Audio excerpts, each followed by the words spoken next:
Years ago, I got up one morning intending to have my hair cut in preparation for a visit to London, and the first letter I opened made it clear I need not go to London. So I decided to put the haircut off too. But then there began the most unaccountable little nagging in my mind, almost like a voice saying, "Get it cut all the same. Go and get it cut." In the end, I could stand it no longer. I went. Now, my barber at that time was a fellow Christian and a man of many troubles, whom my brother and I had sometimes been able to help. The moment I opened his shop door, he said, "Oh, I was praying you might come today." And in fact, if I had come a day or so later, I should have been of no use to him. It awed me. It awes me still. But of course, one cannot rigorously prove a causal connection between the barber's prayers and my visit. It might be telepathy. It might be accident. I have stood by the bedside of a woman whose thigh bone was eaten through with cancer, and who had thriving colonies of the disease in many other bones as well. It took 3 people to move her in bed. The doctors predicted a few months of life. The nurses, who often know better, a few weeks. A good man laid his hands on her and prayed. A year later, the patient was walking uphill too, through rough woodland, and the man who took the last X-ray photos was saying, "These bones are as solid as rock. It's miraculous."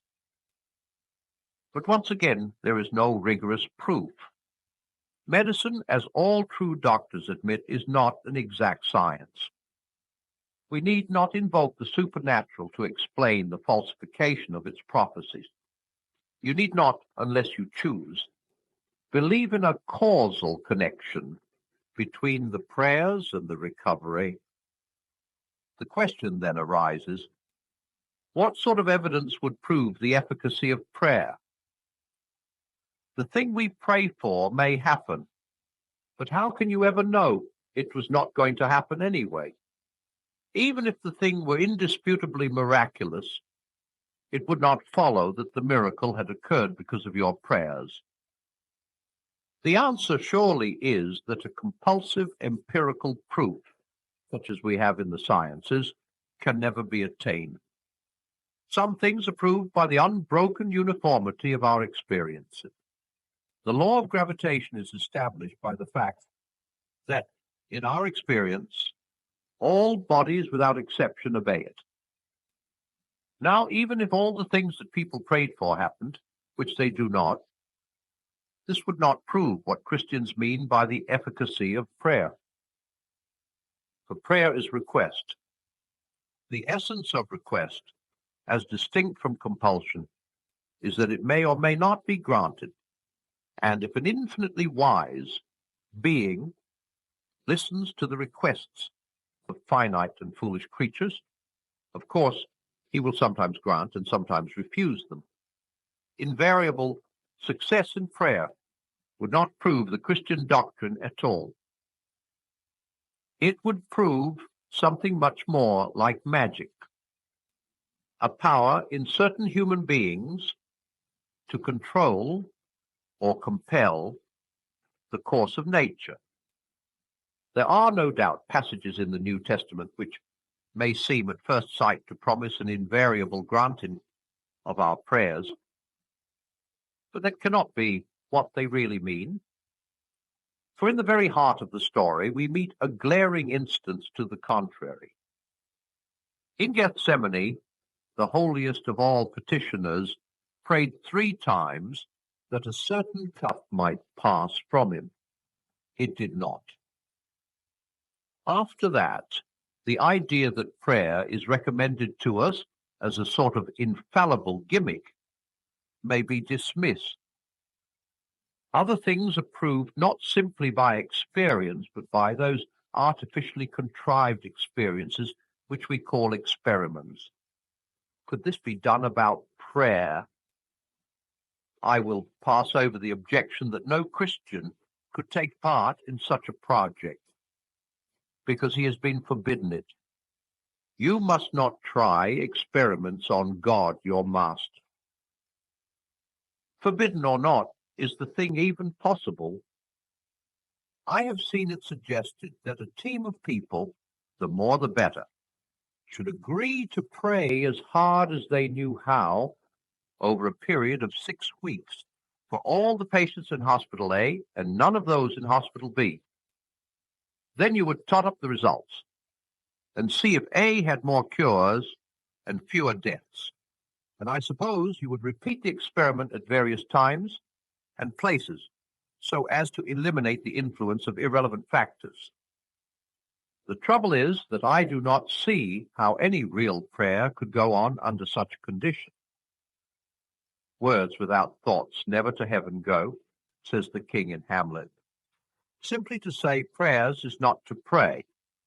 Otherwise, a team of properly trained parrots would serve as well as men for our experiment. You cannot pray for the recovery of the sick unless the end you have in view is their recovery. But you can have no motive for desiring the recovery of all the patients in one hospital and none of those in another. You are not doing it in order that suffering should be relieved. You are doing it to find out what happens. The real purpose and the nominal purpose of your prayers are at variance. In other words, whatever your tongue and teeth and knees may do, you are not praying. The experiment demands an impossibility. Empirical proof and disproof are then unobtainable. But this conclusion will seem less depressing if we remember that prayer is request and compare it with other specimens of the same thing. We make requests of our fellow creatures as well as of God. We ask for the soul. We ask for a raise in pay. We ask a friend to feed the cat. While we are on our holidays, we ask a woman to marry us. Sometimes we get what we ask for, and sometimes not. But when we do, it is not nearly so easy as one might suppose to prove with scientific certainty a causal connection between the asking and the getting. Your neighbor may be a humane person who would not have let your cat starve even if you had forgotten to make any arrangement. Your employer is never so likely to grant your request for a raise as when he is aware that you could get better money from a rival firm and is quite possibly intending to secure you by a raise in any case. As for the lady who consents to marry you, are you sure she had not decided to do so already?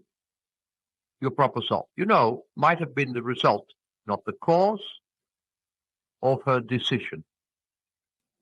A certain important conversation might never have taken place unless she had intended that it should.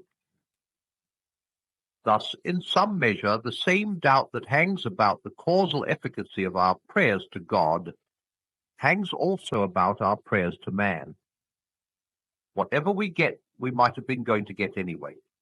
But only, as I say, in some measure, our friend, boss, and wife may tell us that they acted because we asked, and we may know them so well as to feel sure, first, that they are saying what they believe to be true, and secondly, that they understand their own motives well enough to be right. But notice that when this happens, our assurance has not been gained by the methods of science. We do not try the control experiment of refusing the raise or breaking off the engagement and then making our request again under fresh conditions. Our assurance is quite different in kind from scientific knowledge. It is born out of our personal relation to the other parties, not from knowing things about them, but from knowing them. Our assurance, if we reach an assurance, that God always hears and sometimes grants our prayers, and that apparent grantings are not merely fortuitous, can only come in the same sort of way. There can be no question of tabulating successes and failures, and trying to decide whether the successes are too numerous to be accounted for by chance.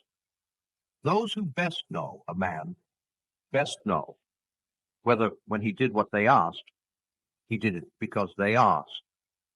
I think those who best know God will best know whether he sent me to the barber's shop because the barber prayed. For up till now we have been tackling the whole question in the wrong way and on the wrong level. The very question, does prayer work, puts us in the wrong frame of mind from the outset.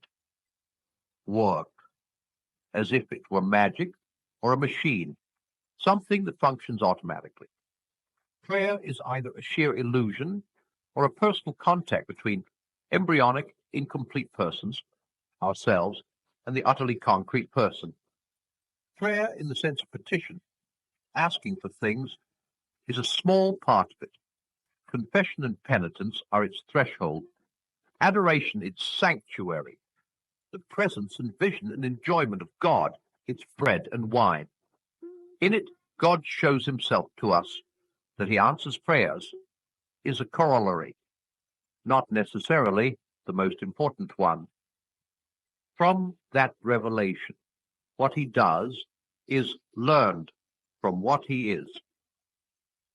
Petitionary prayer is, nonetheless, both allowed and commanded to us. Give us our daily bread, and no doubt it raises a theoretical problem. Can we believe that God ever really modifies his action in response to the suggestions of men? For infinite wisdom does not need telling what is best, and infinite goodness needs no urging to do it. But neither does God need any of those things that are done by finite agents, whether living or inanimate. He could, if he chose, repair our bodies miraculously without food, or give us food without the aid of farmers, bakers, and butchers, or knowledge without the aid of learned men, or convert the heathen without missionaries. Instead, he allows soils and weather and animals and the muscles, minds, and wills of men to cooperate in the execution of his will. God, the Pascal, instituted prayer in order to lend to his creatures the dignity of causality. But not only prayer. Whenever we act at all, he lends us that dignity.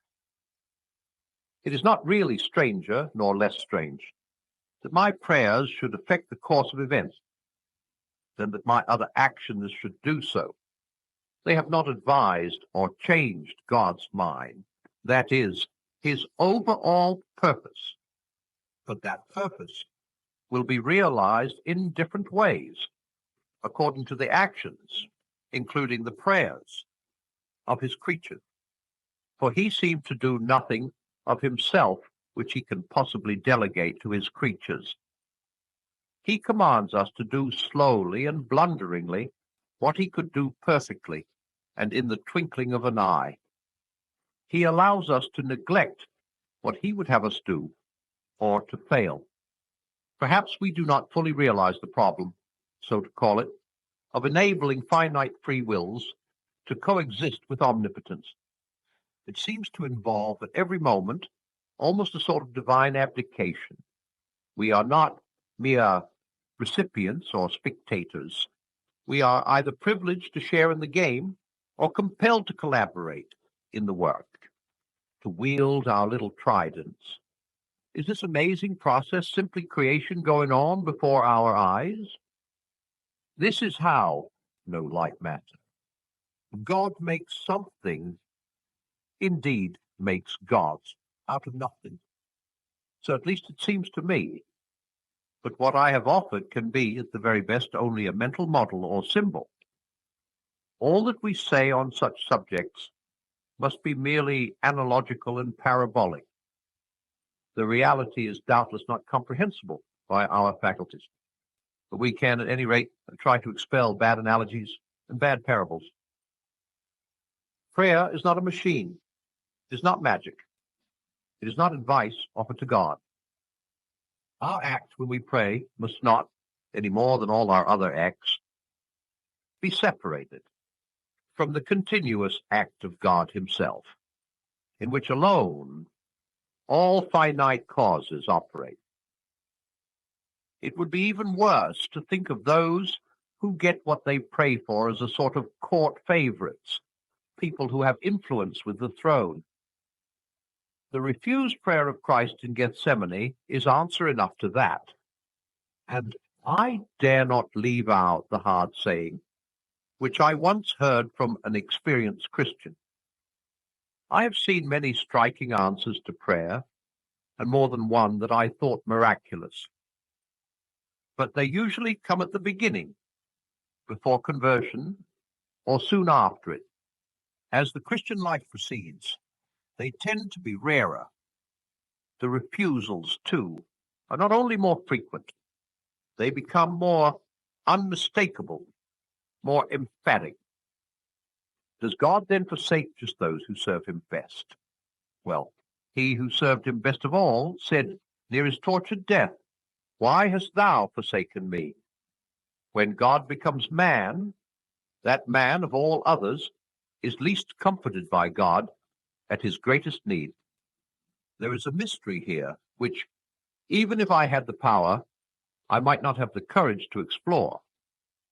Meanwhile, little people like you and me, if our prayers are sometimes granted, beyond all hope and probability, had better not draw hasty conclusions to our own advantage.